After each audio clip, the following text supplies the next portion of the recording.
안전사고 예고 없이 옵니다. 생각지도 못한 곳에서. 이제 사례를 검토해서 이런 사고 피해가야 합니다. 행복한 가정을 위해서 우리 건설기술자들이 현장에서 안전하게 일을 해야 합니다. 본인의 몸은 본인이 것이 아닙니다. 가족의 것이니까요. 시작하겠습니다. 이번 사고는 충남 서산시의 한 재련 사업장에서 발생했습니다. 작업자가 자재를 실은 지게차 주변에 있다가 지게차와 적재물 사이에 부딪히고 결국 깔려 사망한 사고입니다. 이 사고는 단순히 운전 부주의 한마디로 끝낼 일이 아닙니다. 현장 동선관리 실패, 시야 확보 실패, 작업구역 분리 실패가 한꺼번에 겹친 전형적인 중대재해입니다. 지게차 사고가 무서운 이유는 속도가 빨라서가 아닙니다. 천천히 움직여도 한 번 사각지대에 들어가면 운전자는 작업자를 놓칠 수 있고 무거운 적재물과 차체 사이에 끼이는 순간 인명피해는 치명적으로 이어집니다.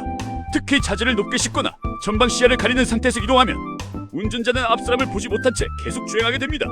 현장에서는 늘 바쁘니까 잠깐 비켜가겠지, 잠깐 지나가겠지, 이런 생각이 가장 위험합니다. 사고는 늘 그 잠깐에 터집니다.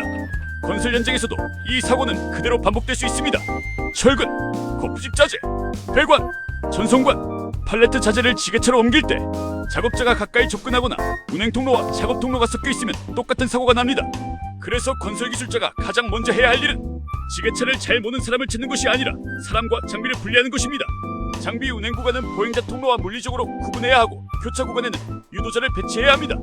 후진과 회전이 많은 구간은 특히 위험하므로 일시정지 지점과 경고 표지를 명확히 두고 작업 전 교역에서 실제 이동 동선을 눈으로 확인시켜야 합니다. 또 하나 중요한 것은 적재 기준입니다. 지게차는 많이 싣는 장비가 아니라 안전하게 보이는 만큼 싣는 장비입니다. 적재물이 운전자의 전방 시야를 가리면 후진 주행 원칙을 검토해야 하고 높이와 폭을 초과한 적재는 절대 금지해야 합니다. 포크에 실린 자재가 불안정하면 이동 중 흔들리면서 작업자를 밀거나 낙하 위험까지 생깁니다. 현장 소장과 공사 담당자는 장비 반입 때부터 적재 기준과 운행속도 기준, 작업 반경 출입 통제 기준을 작업 계획서에 반영해야 합니다. 그냥 알아서 하겠지가 아니라 누가 언제 어디를 통제하는지까지 정해져 있어야 합니다. 사고가 발생했을 때 대응도 중요합니다. 먼저 장비를 즉시 정지시키고 2차 사고를 막기 위해 주변 접근을 통제해야 합니다.